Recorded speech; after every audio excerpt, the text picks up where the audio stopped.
If you're a business owner, what's the best way to approach branding from a story as strategy perspective? You know, I think one of the really key, easy lessons, like if you're 101 type stuff, is Genesis story.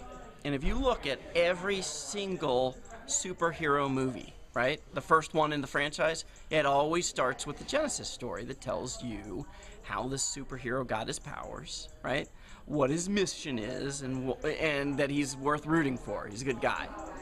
Because if you don't start with a Genesis story, no one's going to believe these superpowers, and no one's going to believe your mission, and they may have questions about your motives. And every business really wants you to believe that they have a superpower, right?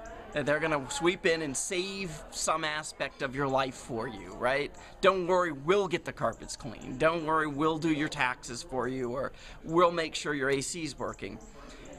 But how can you expect people to believe that you have the superpower if you don't tell your Genesis story? How did you get these powers, right? Why do you have, what's your mission? How'd you get it on it? Why are you on it? What motivates you? And do you care? Are you a person worth rooting for? So that's the number one thing, right? I think brands start with that kind of a Genesis story. They really do.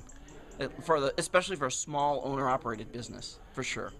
Love to hear your thoughts on how you help business owners transition from the language of product, service, feature, advantage, benefit to the power of a compelling story or saga.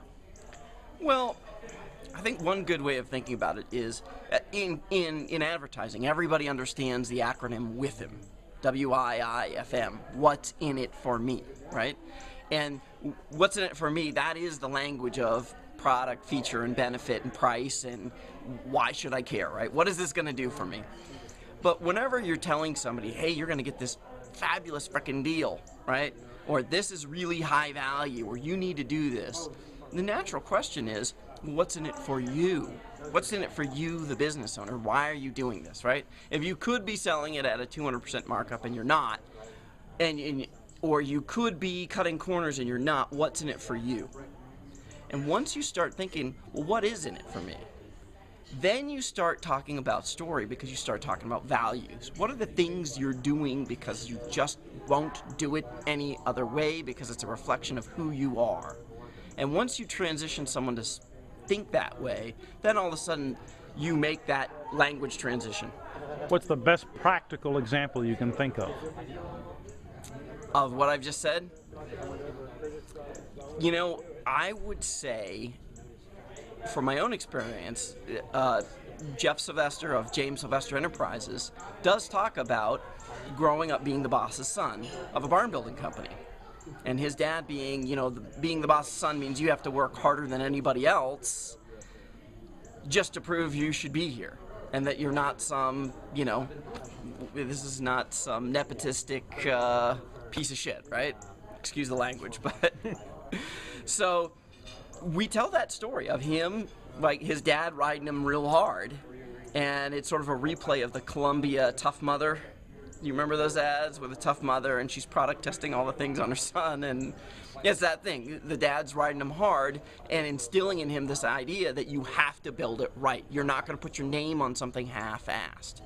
And those ads have been hugely successful for him, and it's the truth, because he's talking about what's in it for him. His motivation is he has to build the barn right, and he just refuses to do it differently.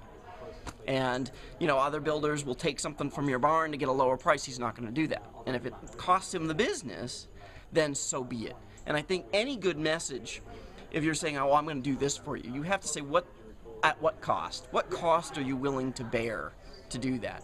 And when people say, oh, well, I'm not going to bear any costs, or I don't want to exclude this thing, right?